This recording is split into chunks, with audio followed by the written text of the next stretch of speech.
আসসালামু আলাইকুম। কেমন আছেন? আশা করি আপনারা সকলে ভালো আছেন।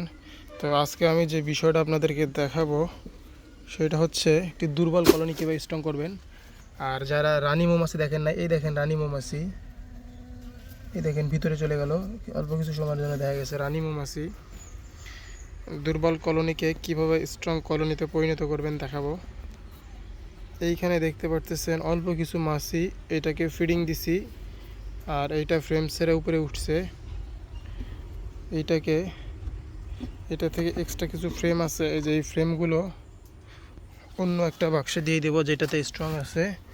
আর এইটাকে এই যেগুলো আছে অন্য একটা বাক্স দিয়ে দেবো। আর এইটাকে একটা ডাম্মি বোর্ড সিস্টেম, একটা কাগজ বা কোনো কিছু দিয়ে কভার করে দেওয়ার চেষ্টা করব।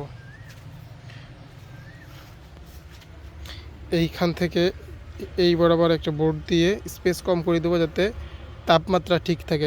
তাপমাত্রা ঠিক থাকলে অল্প স্পেসে মৌমাছি ডিম বাচ্চা করবে।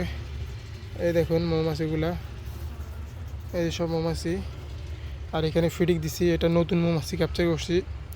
অল্প পরিমাণে মৌমাছি ছিল, রানীটা মোটামুটি অতটা ভালো না আবার অতটা খারাপও না, মিডিয়াম কোয়ালিটির রানী। ইনশাল্লাহ এটার আপডেট দিব, কখন কি হয় কি অবস্থা থাকে দেখার চেষ্টা করব।